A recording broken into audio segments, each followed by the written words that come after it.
Halo anak-anak, apa kabar kalian? Semoga kalian semua dalam keadaan sehat tanpa kurang suatu apapun dalam lindungan Tuhan. Anak-anak, pada pagi hari ini di ruang perpustakaan yang mungkin sudah sangat kamu rindukan, saya mengajak anak-anak untuk belajar mengenai langkah-langkah menyusun kesimpulan. Untuk dapat menyusun kesimpulan, anak-anak harus mengulang kembali materi sebelumnya, yaitu bagaimana mencari kalimat utama dan bagaimana mencari ide pokok. Ada beberapa hal yang harus kamu lakukan sebelum menyusun kesimpulan.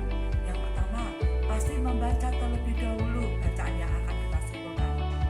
Yang kedua, kita harus mencari kalimat utama. Ingat, di dalam kalimat utama juga terdapat ide pokok. Kemudian yang ketiga, setelah itu semua kamu lakukan, barulah kalian bisa membuat kesimpulan. Nah, anak-anak, materi lebih ini bisa kalian simak dengan poin-poin. Simak poin dari awal sampai akhir. Pada bagian akhir akan ada tugas yang harus kamu kerjakan, tapi tugasnya tidak di situ, melainkan di selamat beraktivitas, selamat mengerjakan, tetap semangat, Tuhan Yesus memberkati. Anak-anak, pada pertemuan kali ini kita akan belajar bagaimana menyusun kesimpulan dari sebuah paragraf. Materi ini berkaitan dengan materi sebelumnya, yaitu mengenai kalimat utama dan ide pokok. Sudah siap untuk belajar?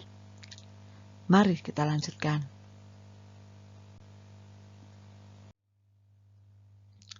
Sebelum sampai ke langkah-langkah menyusun kesimpulan, akan kita pelajari dulu apakah arti kesimpulan itu. Kesimpulan merupakan kalimat yang berisi pendapat akhir dari uraian yang disampaikan sebelumnya. Perlu diketahui bahwa kalimat simpulan itu tidak terdapat secara tersurat atau tidak tertulis pada kalimat dalam paragraf. Simpulan merupakan kalimat yang tersembunyi.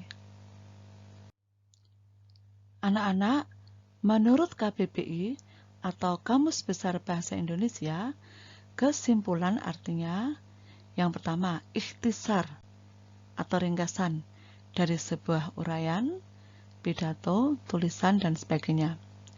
Yang kedua, kesimpulan bisa juga diartikan kesudahan pendapat atau pendapat terakhir yang berdasarkan pada uraian sebelumnya.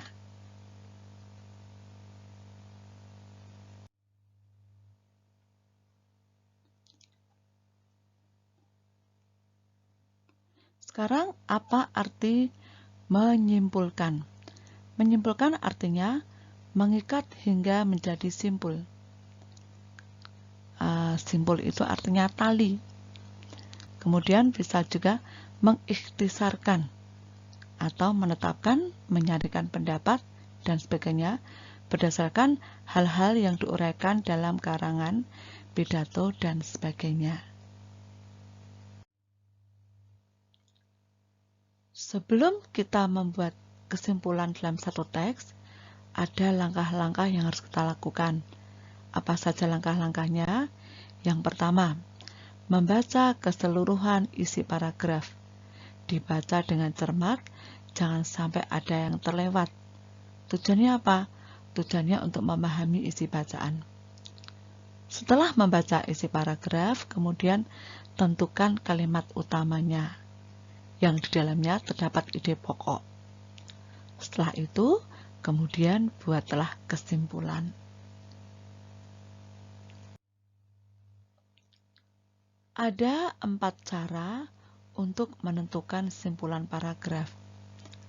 Cara yang pertama yaitu langsung mengambil kalimat simpulan dalam paragraf. Yang kedua, menggabungkan antara kalimat utama dan kalimat simpulan. Yang ketiga, mencari sebab akibat atau akibat sebab dalam sebuah paragraf. Dan cara yang keempat, dengan mencari jawaban dari pertanyaan ide pokok. Kita akan menguraikannya satu persatu. Cara yang pertama untuk menyusun kesimpulan adalah langsung mengambil kalimat simpulan dalam paragraf. Perhatikan baik-baik, kalimat simpulan biasa ditandai dengan kata jadi, dengan demikian, oleh sebab itu, oleh karena itu, maka dari itu, dan lain-lain.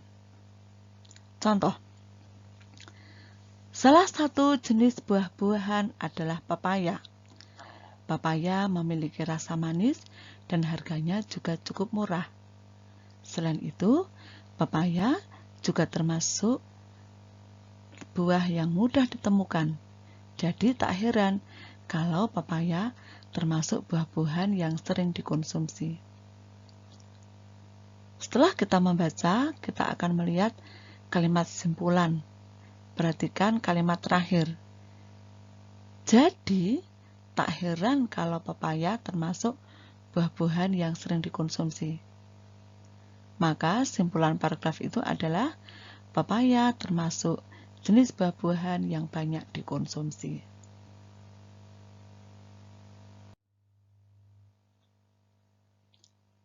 Cara yang kedua, menggabungkan antara kalimat utama dan kalimat simpulan yang biasanya berada di akhir paragraf.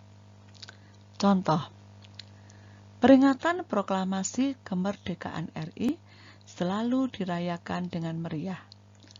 Acara tersebut biasanya diselenggarakan di lapangan terbuka dengan mengadakan upacara bendera dan pertunjukan hiburan rakyat.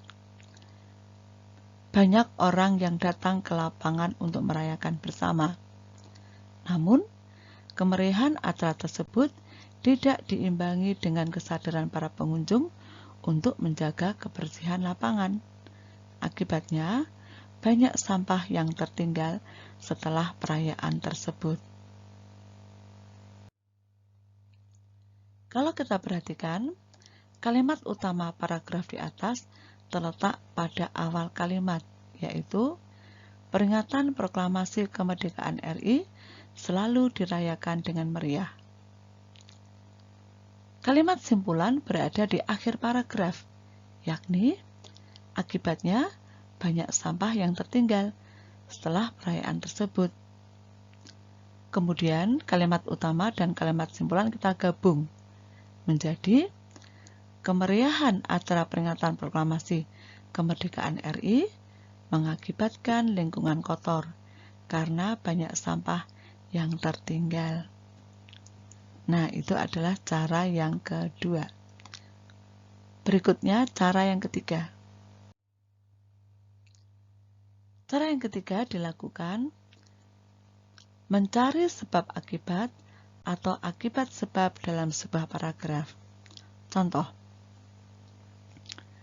penggunaan plastik yang semakin marak menjadi masalah lingkungan yang tidak kunjung usai. Plastik adalah bahan anorganik yang tidak ramah lingkungan. Hal ini disebabkan sifat plastik yang tidak mudah hancur dan terurai oleh tanah. Butuh waktu beratus-ratus tahun hingga plastik terurai dalam tanah. Kita lihat akibat.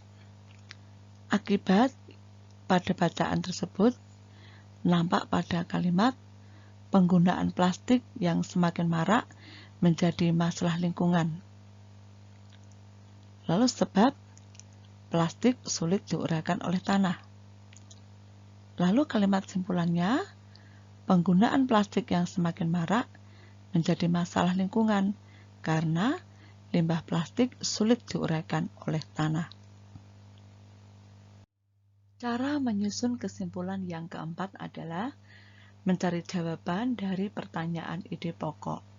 Contoh, keberadaan kantong plastik di laut membahayakan penyu. Di dalam air, kantong plastik yang transparan akan terlihat menyerupai ubur-ubur. Sementara itu, ubur-ubur adalah makanan kesukaan penyu. Penyu akan mengira plastik itu adalah ubur-ubur. Jika penyu memakan plastik itu, penyu akan mati.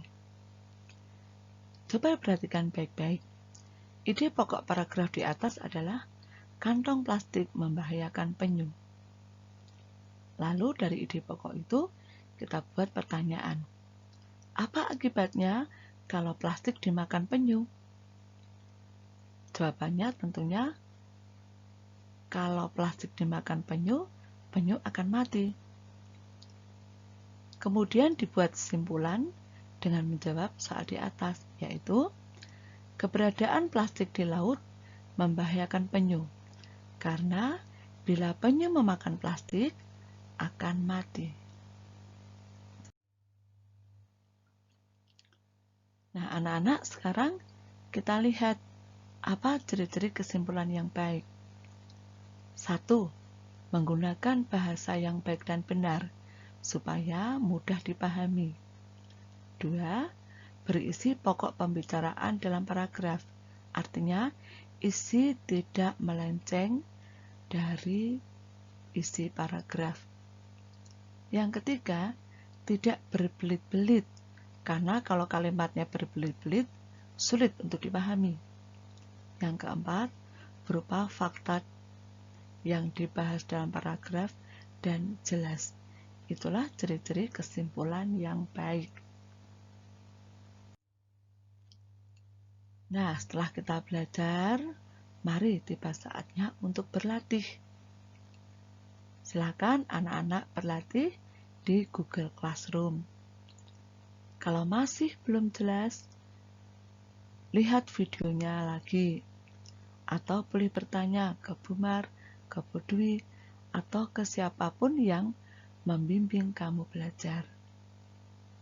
Anak-anak sudah siap untuk berlatih? Oke, selamat berlatih. Tuhan Yesus memberkati.